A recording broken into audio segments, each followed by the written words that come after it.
Are you a person with a spiritual practice or just a meditative practice that involves learning Sanskrit? If so, you're in the right place, because we're going to talk about how to learn Sanskrit meditation chants fast. And you know what? You don't have to do it particularly fast if you don't want. Just do it one phrase or one piece at a time.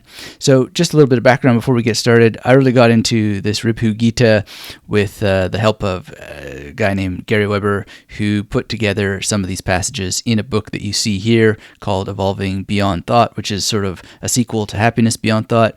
And basically what I've been memorizing looks like this, and it is just a wonderful set of ways of creating self-inquiry and really going into what you really are and getting through the illusions that get in the way between you and that sense of being. And so if you're already on a journey, you know what's being referred to here. And if not, then you might want to get yourself a copy of Happiness Beyond Thought and Evolving Beyond Thought. In terms of the actual memorization, if you'd like to learn how, hit the thumbs up and get subscribed to this channel. If you're not, my name is Anthony Metivier from magneticmemorymethod.com. And basically what we do is give you the cure for forgetting. So we do it through creating memory palaces and magnetic imagery. We do it with using the actual memory palaces to help us recall carefully chosen phrases, such as those provided by Gary Weber in Evolving Beyond Thought from the Ribhu Gita. Then we rack them and stack them for recall rehearsal, which means that we're going to put them in memory palaces and then we're going to rehearse them until they get into long-term memory, so we no longer need the memory palaces. And as we go along, we just explain the images and the meaning of each one to our brain so that we can remember this. And a memory palace is pretty simple. Just get out a piece of paper and draw one. And if you do it in a particular way, you can really reduce the cognitive load involved in using this tool. And the more memory palaces you have, the faster you can memorize Sanskrit. And you really don't have to turn it into a big ordeal. Just draw it out, very simple, and make sure that your journey is linear so you're not crossing your own path and not leading yourself into a dead end. So why use memory palaces? Well, it's just a simple organizational tool that helps you divide information when you encode it with the kind of imagery I'm going to show you.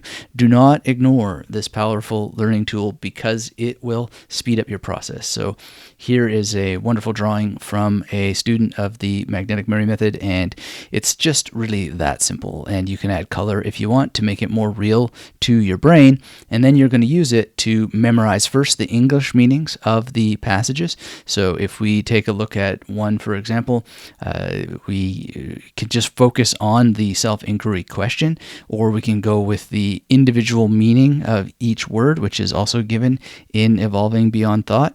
But we want to understand what it is that we memorize. Now, some people, they say that you should understand something before you memorize it, but I think you can actually much simpler and much faster, often, not always, but often, memorize what things mean by getting them into your memory. And so when you're memorizing something like this, you're really memorizing it for the long haul, and you should never be too sure of what it means anyway until that you've reflected on it very, very deeply. So are my thoughts useful? How do they behave? This actual phrase is a trigger that leads to this question, and you can just memorize that question, or you can memorize the exact meaning of each word to get there. And it's basically talking about, you know, how the mind is a little bit misbehaved, like a boy, and a little boy out of control, and really helping you understand that there is a thought that behaves, and some of them are useful and some of them aren't. And this is a great self-inquiry question to come back to. Day after day after day, I remind myself just of this one because it's so powerful. Wait a second, there's some thoughts going on here. Are they useful? How do they behave? Sometimes they are. I'm thinking about how to help people in the world like yourself watching this video.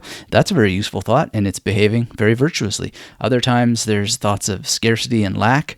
Same question, right? And one of the things that we find is that when we have thoughts of scarcity and lack, well, they're not useful, and they behave like scarcity and lack. And so we get rid of them by using this, but not just using it in our mother tongue English, but actually something about the fine tuning of the practice through this other language disrupts that useless thought with even more laser sharp focus and integrity, and essentially dissolves it, especially the more that you practice.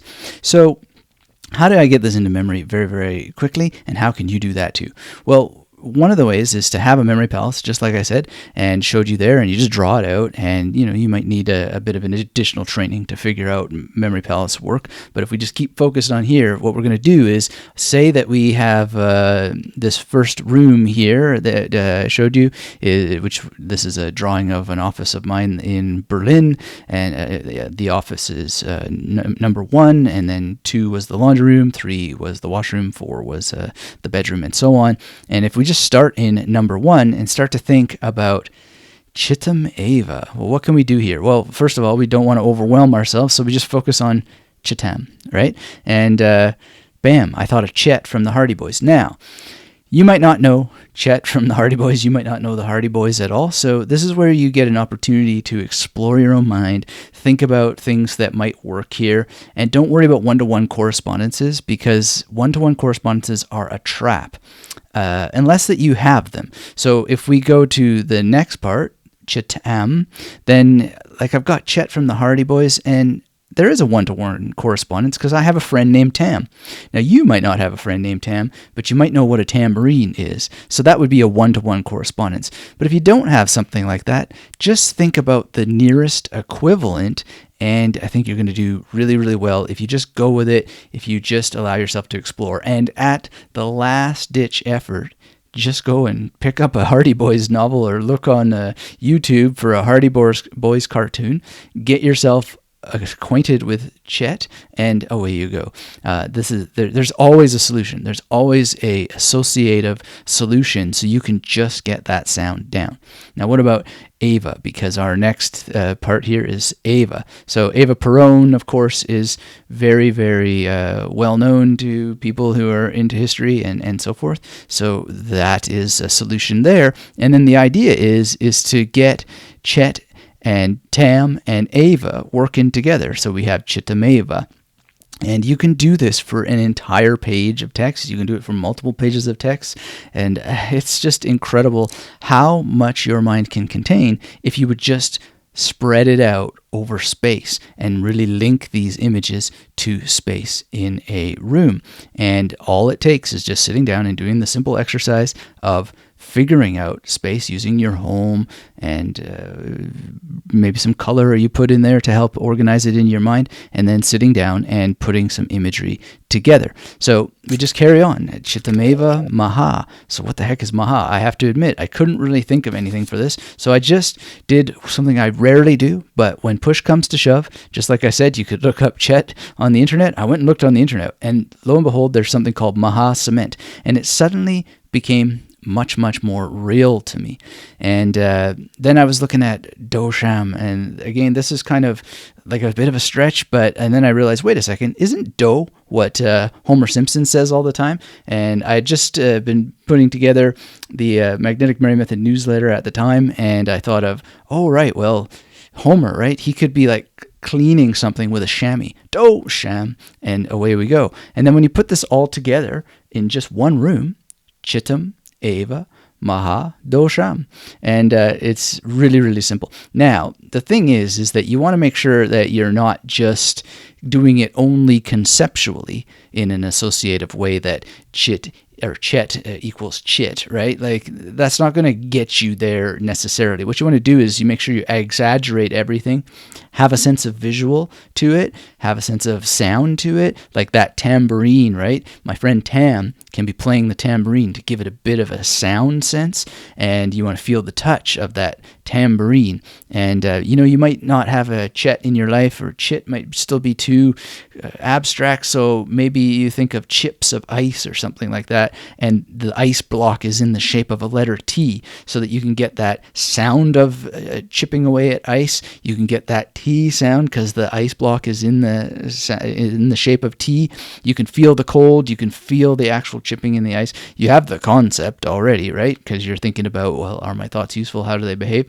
And maybe you can get some smells and some taste in there. You don't have to have every single one of these, but it really, really helps the more that you include in terms of just triggering back what you have memorized there. So it's really, really powerful. And if you go on from there, all you got to do is go to the next room in your memory palace and go to the next line. So now we're going to Chittameva Mahatmayam, right?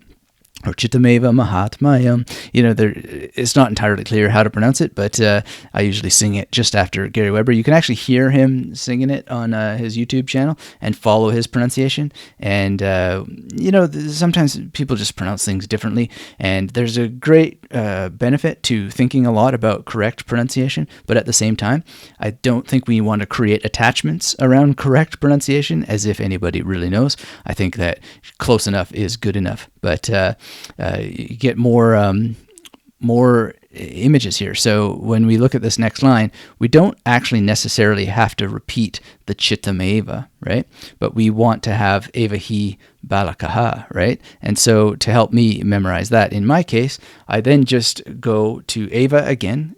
And this dude here with the muscles is like a he-man, and then a balaclava, I think, is what that mask is called. And aha, right? There's someone laughing, ha ha ha ha, in this mask. So that helps with that next line, Chittameva he balakaha, right? And then we have the next one, which is Chittameva Mahatmayam. And so now we don't need to have Chet and the tambourine and Eva Peron in every single image in our memory palace. We can actually just remember that those lines all start that way. And that's one of the beautiful things, if you get into this enough, is that it's patterned, and that pattern is itself a mnemonic. So you really just need to focus on the things that you really need, because later there's things that repeat again and again and again and again, and so you really get to just focus on a couple of words in a phrase that you've already memorized, and you're essentially just putting in what it is that is new there, and your memory of what you already remembered takes care of the rest. So just one last example, Chittameva Mahana Sat. There you go. So now we got, this is my friend Anna here. It's not literally her, but it's just an image to remind me of her sitting, my friend Anna sitting, and it's just, that's in the fourth room of Memory Palace, or it could be in yours. In my case, it's actually in the same room as the rest, but in the corner. But no matter how you parse it out, you're going to just simply use this wonderful way that you can isolate these images in contained space and move from place to place to place. And the better you get, the more you'll be able to rack and stack in an individual room, and you just got to practice it. And it's so rewarding when you do this, because you have a lot of fun and you actually have the ability to then be closer to your practice because of how you've organized space and just used imagery to help you get the sounds and the meaning back to you. Now, this really, really is important that those images work for you and that you really do have them portioned out in a memory palace, because you want to do something called recall rehearsal, which is going to cut down the amount of time that you have to spend on repetition. So if you don't have primacy effect and you don't have recency effect and what's called serial positioning effect working in your favor, then you're going to spend weeks and weeks on what could take literally just a couple of minutes to get into your memory sufficiently enough that you can practice it for long-term memorization. And so basically how it works is you're going to have a piece of information on the first magnetic station in your memory palace, then the second one, and the third one, and the fourth one, and you're going to go forward and backward, and then you're going to skip the stations, and you're going to, you start at 3 and move back to 1, and start at 5 and go up to 8, and so forth. And you're going to do it in different orders, because that's going to give you serial positioning, and it's going to help you give each of those stations what's called primacy effect and recency effect, which is essentially how that we put stuff into the deep encoding of our memory. And then, of course, if you can spend a little bit of time with the Big Five, you're going to read more about the Ribhu Gita and other associated texts that are related to the practice. You're going to write out what it is that you memorized at least a couple of times, ideally once. You're going to listen, for example, to the Gary Weber recitation, which is linked to down below, and you're going to speak it. You're ideally going to speak it every day as part of your practice for the long term. And it really, really helps if you just do it strategically. So I do it time-based. I don't set a clock, but if you needed to, set a clock to help you with discipline, you can do that. I like to tell people something that I used to do before I had the discipline, which was if I thought that I could spend 10 minutes on this, I'd set the clock for 8 minutes. That's something I actually learned from Tim Ferriss. And so what ends up happening is the clock goes off a lot sooner than you would think, and then I just spend a little bit more time. And it's really, really simple. You could have a highly developed spiritual practice straight out of your memory for 10 minutes a day or a couple of 10-minute sessions a day and get very, very far without being blocked because you can't remember the text that you want to use as part of your meditation. So basically, it just comes down to getting this into practice and then rinse and repeat the practice until you get really, really good at it, and enjoy the process. Enjoy what happens to you when you're using these techniques to get it into long-term memory. And I highly recommend that when you're sitting there, you also chant with the mudras. I found that very, very centering. And all that is you're pressing your thumb with your forefinger, and then your thumb with your middle finger, and then your thumb with your ring finger, and your thumb with your pinky finger as you're going along. And you can watch the Gary Weber video for a demonstration of that. And I just keep getting, more and more joy and pleasure out of this, and insight and awareness. And it really, really does help to dissolve those thoughts. And I really do just rinse, repeat, and enjoy. And I enjoy more and more the more that I practice. So summing up, just create memory palaces, create magnetic imagery, and use it. Use it in a memory palace to help you recall the sounds of the phrases, the meanings of the phrases in your meditative practice. Use a memory journal if that helps to track your progress and results. I usually have all my memory palaces drawn in one particular journal, and you can use that same journal to write out what it was that you memorized to get it deeper into memory. And it's just a lot of fun to interact with your hand and, maybe use some colors, as one of our students did in his memory journal for his memory palace gathering. And it just absolutely brings everything to life for the mind, and you'll have a lot of fun. And you can also just draw the images that you come up with. I mean, I would not recommend that you go onto Google, even though when push comes to shove, I will sometimes look for something like in the case of Maha here, just to get something more that's graspable. Try to generate it as much as you can from your own head so that you are getting the best of all possible worlds in terms of the brain exercise and creating the associations that will hit the ground running because it's already in your chemical. So we don't want to memorize new stuff to help us memorize. We want to focus on what's already in our memory to help us memorize. So that's a good principle. And use a plan to help guide your progress. So I would just get out a calendar and say, hey, for the next 3 weeks, I'm going to sit down 10 minutes in the morning. I'm going to sit down with the text, and I'm going to set the clock for 8 minutes because I think I can do 10. And if the clock goes off too fast and you're not done, just sit a couple minutes more. You'll absolutely love being with your memory in this way. It will bring you closer, and just go phrase by phrase. Take it all one sip at a time. So study these memory techniques, implement the techniques, and practice the techniques the same way that you would do with any spiritual practice as taught in texts like the Ribhu Gita and as promoted by Gary Weber in these wonderful, wonderful books that I hope you pick up, Happiness Beyond Thought and Evolving Beyond Thought. And if you'd like to know more and have a structured course for creating memory palaces, creating these magnetic images, and recall rehearsal, come and get some free worksheets. There's 3 PDFs that you can download, 4 free videos, all at magneticmemorymethod.com/YT. Thousands of people have taken this course, and it all comes from the heart of a person who does this kind of practice day in and day out, and is deeply rewarded as a result, because it is so powerful for you to just have a daily, consistent practice that really does just rinse and repeat based on the fundamentals of an ancient technique from thousands of years ago. So if that interests you, come and grab it at magneticmemorymethod.com/YT. 3 PDFs that walk you through everything, 4 videos to supplement what's going on and asked of you to do in those PDFs, so that you can have a solid, vibrant, working memory palace network. So thanks again for being here. If you haven't already, hit that thumbs up, and let me know in the comments below if you have any questions. This has been Anthony Metivier, the guy who looks like this, at least for now, from magneticmemorymethod.com. I really appreciate this time that we had to spend together today to speak about something that I think is going to be very, very precious for you if you put it into practice. Take care, and until we have a chance to speak again, keep yourself magnetic.